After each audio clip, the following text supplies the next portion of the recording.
So good evening everyone, my name is Michael Heron, journalist from Iberian Lawyer. Welcome to the 2022 Ip&Tmt Awards at the wonderful Museu de Orient. We're going to have a fantastic evening. We've seen some incredible lawyers win some amazing awards. Let's go and meet some of them. What changes have you seen in the market in the last 12 months since we last saw each other at this event last year? Well, the market continues to be very interesting. Companies are really leaving COVID behind and investing and have more trust to set up their digital projects, their technological projects. And therefore the market is very interesting right now. And I think this is a trend. I believe that next years will be even better because it's a need for companies, and companies also see as an advantage investing in technology and the digital transformation. Also, we have this set of legislation, European legislation, that is being approved to incentivize also companies to be more active in the technological market. Today, I think it was approved the innovation plan for Europe, and therefore this is also an incentive for companies to be innovative, to invest in technology. And are there any new skills that you think TMT and IP lawyers are going to need in the future to be able to service clients effectively? Yeah, I think that TMT IP lawyers will need to understand technology. This is a requirement, but also need to be enthusiastic about technology, need to be curious about technology.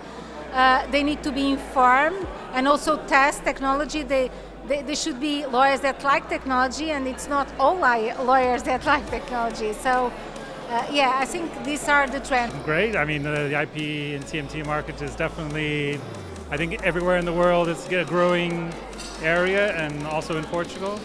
So, for my side, I think it's a continuously interesting area where there's a lot of new developments. Every day we're having to learn new things, new legislation.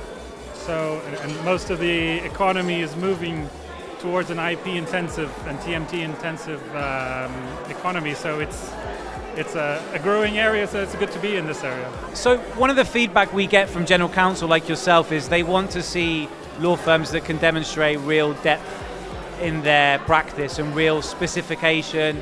So do awards like this help your community to see up-and-coming firms, boutiques that you maybe want to try out and see if they're any different? Yes, definitely. I believe the awards like this will extend our network of law firms, okay?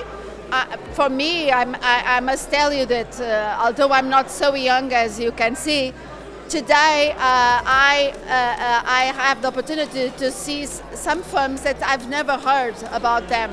So, and considering that they are awarded in the sector that is my core business, I do believe that now I have more alternatives to consider when I want to go to externalize the services. Although I'm quite happy with those ones that I've been working for a couple of years, but you know, it's always good for you to have alternatives when you want to at least go to market and to test and see whether you can find alternatives. And I believe, yes, it's a very good, it's also a very good and important moment also for in-house counsels.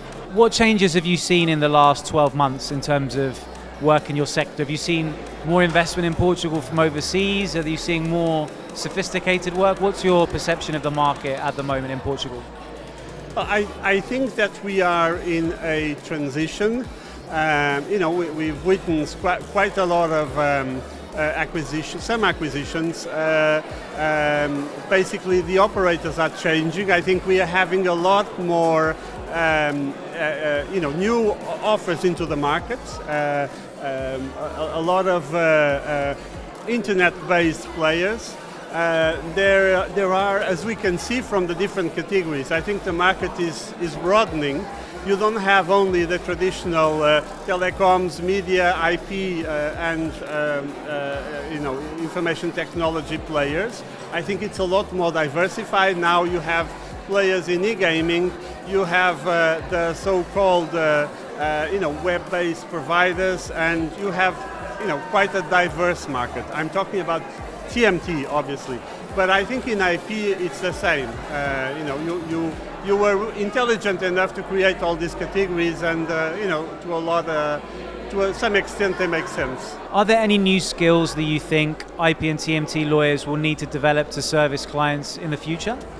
Well, I think it's of course important to have different skills from other types of lawyers to be in this market, but not something new to this year. It's something that, of course, we always have to be attentive to the novelties in this area, which is ever constant changing landscape, both in terms of the innovation, the technology, and also in the regulatory side, which is growing considerably. Yeah, because we saw a few boutiques win some awards tonight. What did you make of that?